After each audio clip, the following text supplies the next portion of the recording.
अच्छा जी, तो molecular mass की डेफिनेशन तो आपने लिख ली, ठीक है। अब मॉलिक्यूलर मास होता क्या है, इसका मतलब यूनिट क्या होता है, पहले ये भी लिख लें साथ साथ, ताकि इसको हम आगे मज़ीद पढ़ लें। इसका यूनिट जो है वो होता है AMU। AMU का मतलब क्या है? एटॉमिक मास यूनिट, ठीक है। तो मॉलिक्यूलर मास का यूनिट जो है वो AMU है।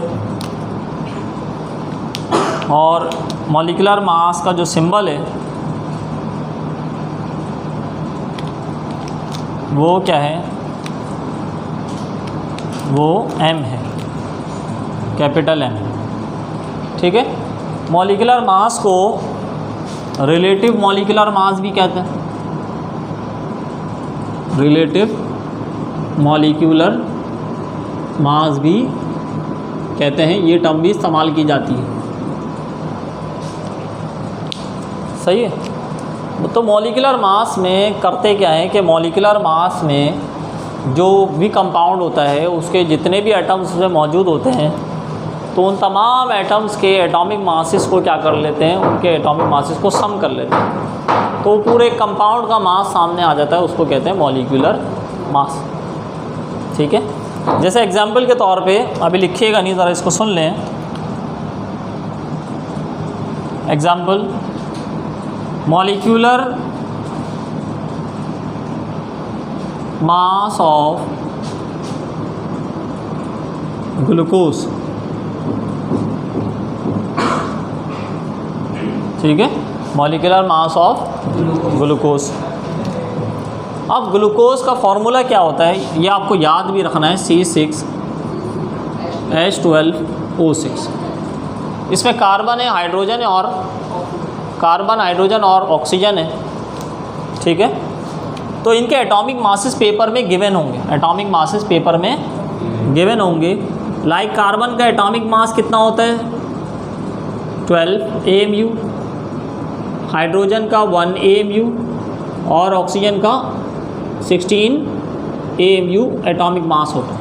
ये एटॉमिक मासेस पेपर में गिवन होते हैं हम। अब इसका मॉलिक्यूलर मास कैसे निकालेंगे भाई? इसमें कितने कार्बन हैं? इसमें 6 कार्बन है। मैं इसको वहाँ दिखा देता हूँ बोर्ड पे, ठीक है। यहाँ से नज़र आ रहा है जी? हाँ भाई मुस्तफ़ा, नज़र आ रहे हैं? तो 6 कार्बन है। कितने हाइड्रोजन है? 12। हाइड्रोजन के कितने आइटम है? 12 प्लस 12 हाइड्रोजन प्लस ऑक्सीजन के कितने आइटम है? नंबर ऑफ आइटम 6, तो प्लस 6 ऑक्सीजन, प्लस 6 ऑक्सीजन। तो अब हमें क्या करना है वहाँ पर? अब हमें इनके एटॉमिक मासेस को इनके सिंबल्स की जगह पे लिख देना, इनके एटॉमिक मासेस को इनके सिंबल्स की जगह पर लिख देना। तो कार्बन का एटॉमिक मास कितना होता है भाई? अभी हमने लिखा है यहाँ पर कि ये गिवन होगा 12। कार्बन का एटॉमिक मास 12 है। हाइड्रोजन का एटॉमिक मास कितना होता है? हाइड्रोजन का एटॉमिक मास 1 होता है। और ऑक्सीजन का एटॉमिक मास कितना होता है भाई? 16। हाँ भाई 7 किसका नाम है? तुम्हारा नाम है ना। तो कार्बन का एटॉमिक मास 12, हाइड्रोजन का एटॉमिक मास 1, ऑक्सीजन का एटॉमिक मास 16 ब्रैकेट में लिख दिया। अब इनको मल्टीप्लाई कर लेंगे। तो इसको जब मल्टीप्लाई करते हैं तो 12 6 का कितना हो जाएगा? 72। 12 × 1 12 हो जाएगा, और 16 को जब 6 से मल्टीप्लाई करेंगे तो क्या आ जाएगा? 96 आ जाएगा। और अब जब इसको टोटल करेंगे तो इसका मास आ गया तकरीबन कितना? 180। क्या आ रहा है? टोटल 180 आ रहा है। तो 180 is the molecular mass of glucose. 180 is the molecular mass of. तो इसका यूनिट क्या था बेटा? AMU। तो इसके साथ यूनिट लिख दिया जाएगा इसका AMU।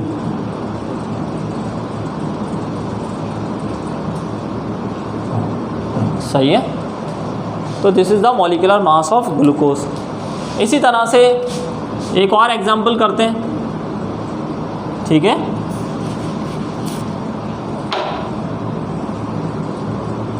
एग्जाम्पल नंबर 2, मॉलिक्यूलर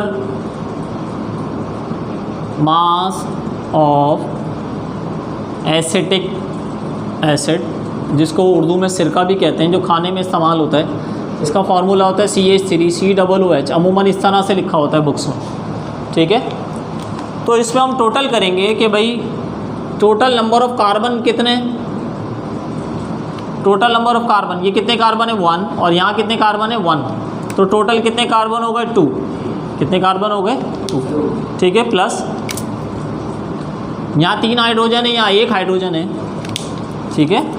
यहाँ 3 हाइड्रोजन है और यहाँ कितने हाइड्रोजन है, यहाँ 1 हाइड्रोजन है, तो टोटल कितने हो गए 4 हाइड्रोजन हो गए। और ऑक्सीजन कितने टोटल 2, ठीक है। अब इनके एटॉमिक मासेस इस पर पुट कर देंगे, तो क्या एटॉमिक मास बनेगा भाई कार्बन का 12, हाइड्रोजन का एटॉमिक मास 1, ऑक्सीजन का एटॉमिक मास 16, ठीक है। तो कार्बन को जब 2 से मल्टीप्लाई करेंगे 24, 4 और यहाँ क्या आ जाएगा 32 आ जाएगा। अब आप इसको प्लस कर लें, तो प्लस करके क्या आ रहा है भाई 24 और 4 28 हो गया, और 28 में जब 32 प्लस करेंगे तो कितना आ जाएगा 60 आ जाएगा।